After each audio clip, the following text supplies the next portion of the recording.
Hey, mighty men of God, Joe Martin here with Real Men Connect, where we help good men become great men God's way by connecting to successful husbands, great fathers, and strong leaders. Guys, I'm dressed up, not usually this early in the morning, but I'm actually speaking today. I'm actually in New York. I'm getting ready to speak to a group of seventh graders. Wow, pray for me. Okay. But I wanted to shoot this quick video because something was pressed in my spirit today. My wife always says, and I agree with her totally, and I think a lot of men can be blessed by this, is that we need to get comfortable with being uncomfortable.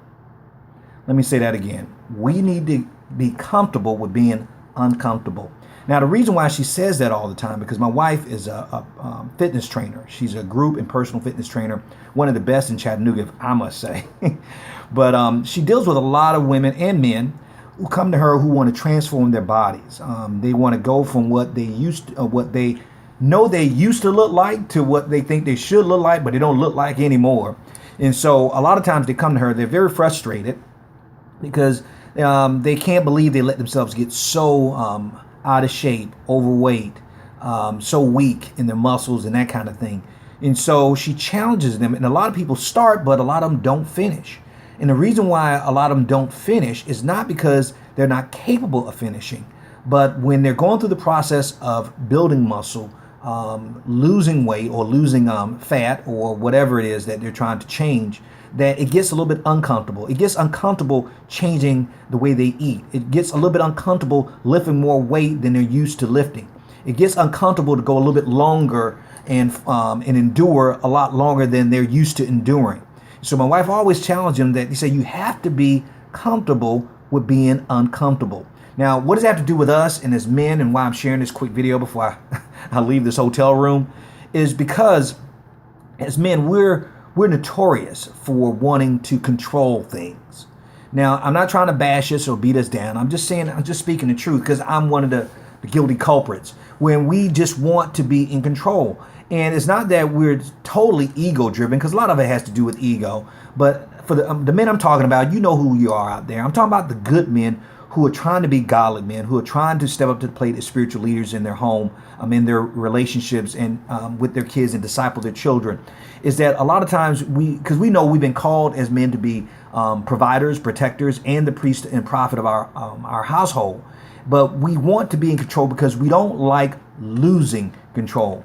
Because when we have control, we're striving for that place that we all are looking for. Well, I would say all, most of us are looking for, who are still growing in this process. We're looking for that place called being comfortable.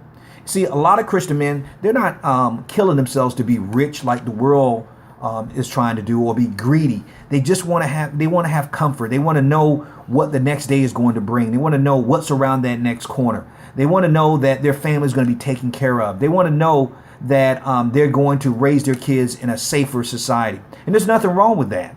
But the problem is that there's three options that we have when it comes to this Christian life. Either we can live a life that's out of control. Okay, that's an option. We can lead a life that we're in control, which a lot of us choose to do.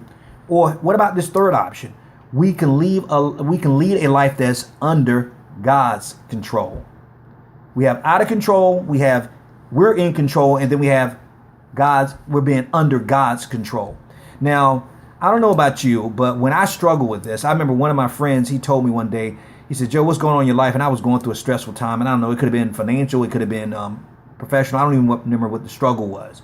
But I remember what he told me, and I always remember this. And I told him, and I said, man, I just want to get to a place where I'm not worried about anything, that I just want to be comfortable. I don't know why God doesn't want me to be comfortable.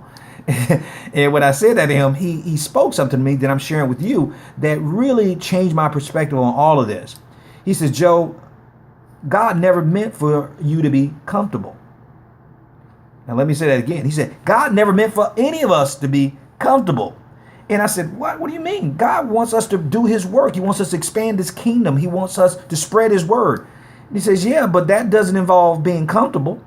And I thought about it, and he was absolutely right, because here's the truth of the matter. See, if we strive for that place that we get comfortable, guess what that goes back to? That second option. That means we're in control. See, and when we feel like we're in control, that means we're edging God out. I say that also stands for ego, E-G-O, edging God out. That when we're in control, we don't have to depend on God.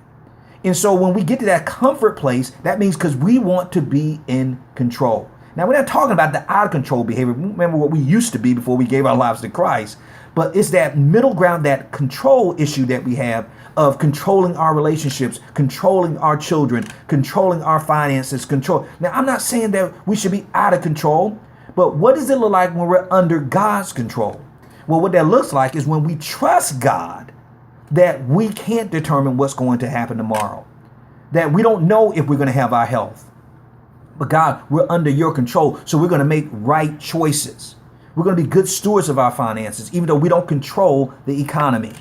God, we're going to be good stewards of our wives because you called us to love them the way Christ loved the church.